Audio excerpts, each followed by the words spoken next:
सत्य कथा लड्डू गोपाल की कदम real story of Laddu Gopal. Radhe Radhe दोस्तों।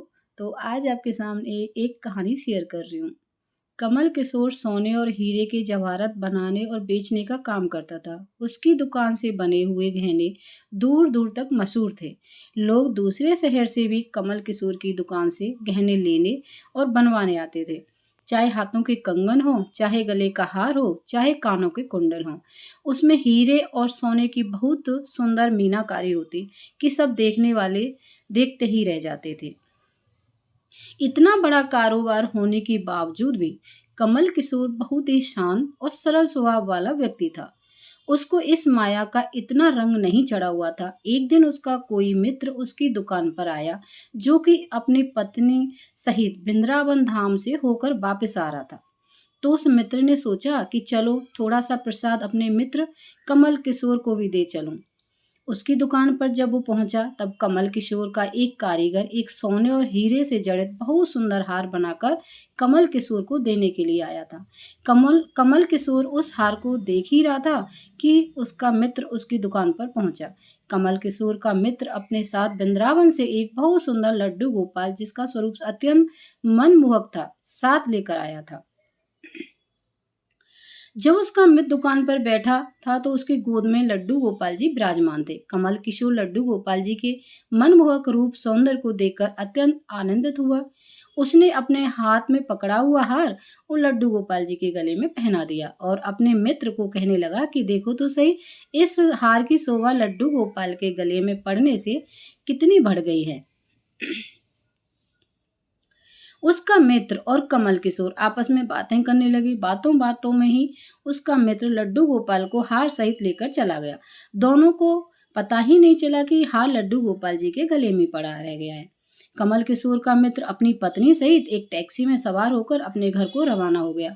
जब वो टैक्सी से उतरे तो भूलवश लड्डू गोपाल जी को उसी टैक्सी में रह गए। टैक्सी वाला एक गरीब आदमी था, जिसका नाम बाबू था, जो कि दूसरे शहर से यहाँ अपने परिवार का पालन पोषण करने के लिए टैक्सी चलाता था और वह टैक्सी लेकर काफी आगे निकल चुका था। आज उसको अपने घर वापस जाना था कि दूसरे शहर में था। जब टैक्सी लेकर बाबू अपने घर पहुंचा तो उसने जब अपनी टैक्सी की पिछली सीट पर देखा तो उसका ध्यान लड्डू गोपाल जी पर पड़ा, जो कि बड़े शाही तरीके से पिछली सीट पर गले में हाथ धारण करके सुंदर सी पोशाक पहनकर हाथ में बांसुरी पकड़े हुए पसर कर बैठे हुए हैं। बाबू ये देखकर एकदम से घबरा गया कि लड्डू गोपाल जी किसके हैं, लेकिन अब वो दूसरे शहर से अपने शहर आ चुका था, काफी दूर था और वो सवारी का घर भी नहीं जानता था। तो वह दुविधा में पड़ गया कि अब क्या करे, लेकिन फिर उसने बड़ी श्रद्धा से हाथ धोकर लड्डू गोपाल जी को उठाया और अपने घर के अंदर ले गया।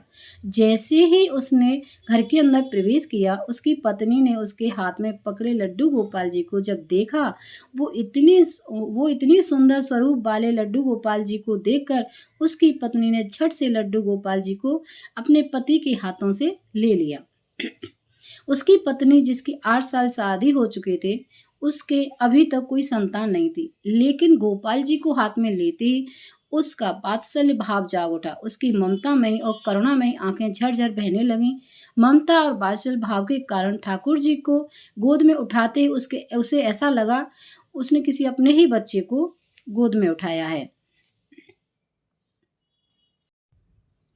उसके स्तनों से अपने आप दूध निकलने लगा। अपनी ऐसी दशा देखकर बाबू की पत्नी मालती बहुत ही हैरान हुई। उसने कसकर गोपाल जी को अपने सीने से लगा लिया और आंखों से आंसू बहाती बोलने लगी, अरे बाबू, तुम नहीं जानते कि आज तुम मेरे लिए कितना अमूल्य रतन लेकर आए हो। बाबू को समझ नहीं पा रहा था कि मेरी पत्नी को अचानक से क्या हो गया है, लेकिन उसकी पत्नी तो जैसे बावरी सी हो गई थी। वह गोपाल जी को जल्दी जल्दी अंदर ले गई और उसे बातें करने लगी। अरे लाला, इतनी दूर से आए हो, तुम्हें भूख लगी होगी। और उसने जल्दी जल्दी मधु और घी से बनी चूरी बनाकर और दूध गर्म करके ठाकुर जी को भोग लगाया। और उधर कमल किशोर ने जब अपनी दुकान पर हार को न देखा तो उसको याद आया कि हार तो ठाकुर जी के गले में रह गया है। तो उसने अपने मित्र को संदेश भेजा, तो मित्र ने आगे से जवाब दिया, अरे मित्र, वे माखन चोर और चित्त चोर हार सहित खुद ही चोरी हो गया। मैं तो खुद इतना परेशान हूँ कमल किशोर अब थोड़ा सा परेशान हो गया कि इतना कीमती हार न जाने कहाँ चला गया। मुझे तो लाखों का नुकसान हो गया, लेकिन फिर भी अपने सरल स्वभाव के कारण उसने अपने मित्र से कुछ नहीं कहा और उसने अपने मन में सोचा कि कोई बात नहीं, मेरा हार तो ठाकुर जी के अंग ही लगा है। अगर मेरी भावना सच्ची है तो ठाकुर जी उसको पहने रखें। और उधर बाबू और उसकी पत्नी मालती दिन रात ठाकुर जी की सेवा करते। अब तो मालती और बाबू को लड्डू गोपाल जी अपने बेटे जैसे ही लगने लगे। लड्डू गोपाल जी की कृपा से अब मालती के घर एक बहुत ही सुंदर सी बेटी ने जन्म लिया। इन सब बातों को श्रेय और लड्डू गोपाल जी को को देते कि ये हमारा बेटा है और वो हमारी बेटी हुई है। अब हमारा परिवार पूरा हो गया। मालती लड्डू गोपाल जी को इतना स्नेह करती कि रात को उठ उठ कर देखने जाती कि लड्डू गोपाल जी को कोई कष्ट तो नहीं है।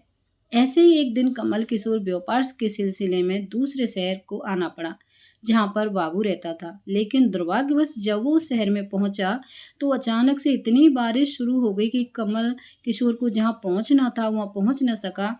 तब वह बाबू अपनी टैक्सी लेकर आ गया। तब वहाँ बाबू अपनी टैक्सी लेकर आ गया और उसने उसने परेशान कमल किशोर को पूछा, बाबूजी आप यहाँ क्यों खड़े हो? बारिश तो रुकने वाली नहीं है। इस सारे शहर में पानी भरा हुआ है, आप अपनी मंजिल तक नहीं पहुँच पाओगे और नहीं कहीं और रुक पाओगे। मेरा घर पास ही में, अगर आप चाहो तो मेरे घर आ सकते हो। कमल किशोर, जिसके पास सोने और हीरे के काफी गहने थे, वह अनजान टैक्सी वाले के साथ जाने के लिए थोड़ा सा घबरा रहा था, लेकिन उसके पास और कोई चारा भी नहीं था और वह बाबू के घर उसके साथ टैक्सी में बैठकर चला गया। घर पहुंचते ही बाबू ने मालती को आवाज दी कि आज हमारे घर मेहमान आए, उनके लिए खाना बना लो। कमल किशोर ने देखा कि बाबू का घर एक बहुत ही छोटा सा लेकिन व्यवस्थित ढंग से सजा हुआ है। घर में अजीब तरह की इत्र खुशबू आ रही है जो कि उसके हृदय को आनंद कर रही थी। जब वह मालती ने उसको भोजन परोसा तो कमल किशोर को उसमें अमृत जैसा स्वाद आया। उसका ध्यान बार बार दिशा की तरफ जा रहा था जहाँ पर ठाकुर जी विराजमान थे। वहां से उसको एक अजीब तरह का प्रकाश नजर आ रहा था और हार हार हार कर कमल किशोर ने बाबू को पूछा कि अगर आपको कोई ऐतराज न हो तो क्या आप बता सकते हैं कि उस दिशा में क्या रखा है? मेरा ध्यान उसकी तरफ आकर्षित हो रहा है। तो बाबू और मालती ने एक दूसरे की तरफ मुस्कुराते हुए कहा कि वहां पर तो हमारे घर के सबसे अहम सदस्य लड्डू गोपाल जी विराजमान हैं। कमल किशोर ने कहा, क्या मैं उनके दर्शन कर सकता हूँ? तो मालती उसको उनको उस कोने में ले गई जहाँ पर लड्डू गोपाल जी विराजमान थे। कमल किशोर लड्डू गोपाल जी की ओर को और उनके गले में पड़े हार को देखकर एकदम से हैरान हो गया और यह तो वही लड्डू गोपाल जी हैं और यही वही हार है जो मैंने अपने मित्र के लड्डू गोपाल जी को डाला था। कमल किशोर ने बड़ी विनम्रता से पूछा कि ये गोपाल जी तुम कहाँ से लाए हो? बाबू, जिसके मन में कोई छल कपट नहीं था, उसने कमल किशोर को सारी बातें बता दी कि कैसे उसको सौभाग्य से गोपाल जी मिले और उसके हमारे आने से हमारा दुर्भाग्य सौभाग्य में बदल गया। तो कमल किशोर ने कहा, क्या आप तुम जानते हो कि जो हार ठाकुर जी के गले में पड़ा है उसकी क्या कीमत है? तो बाबू और मालती ने बड़ी विनम्रता से हाथ जोड़कर कहा कि जो चीज हमारे लड्डू गोपाल जी के अंग लग गई, हम उसका मूल्य नहीं जानना चाहते और हमारे लाला के सामने किसी चीज, किसी हार का कोई मोल नहीं है। तो कमल किशोर एकदम से चुप हो गया और उसने मन में सोचा कि चलो अच्छा है, मेरा हाथ ठाकुर जी ने अपने अंग लगाया हुआ है। अगले दिन जब वो चलने को तैयार हुआ और बाबू उनको टैक्सी में लेकर उनकी मंजिल तक पहुंचाने गया। जब कमल किशोर टैक्सी से उतरा और जाने लगा तब बाबू ने उसको आवाज लगाई कि जरा रुको, ये आपका कोई सामान हमारी टैक्सी में रह गया है। लेकिन कमल किशोर ने कहा, मैंने तो वहाँ कुछ नहीं रखा। लेकिन बाबू ने कहा कि यह बैग तो आपका ही है। जब कमल किशोर ने उसको खोलकर देखा तो उसमें बहुत सारे पैसे थे। जब कमल किशोर एकदम से हक्का बक्का रह गया कि ये तो इतने पैसे हैं जितने की उस हार की कीमत है। उसकी आंखों में आंसू आ गए कि जब तक मैंने निश्चल भाव से ठाकुर जी को वह हार धारण करवाया हुआ था तब तक उन्होंने पहने रखा। मैंने उनको पैसे का सुनाया तो उन्होंने मेरा अभिमान तोड़ने के लिए पैसे मुझे दे दिए। वह ठाकुर जी से क्षमा मांगने लगा, लेकिन अब हो भी क्या सकता था। इसलिए हमारे अंदर ऐसे भाव होने चाहिए कि उसमें अहंकार न होकर विनम्रता होनी चाहिए, और ठाकुर जी जैसा चाहते हैं वैसा ही होता है।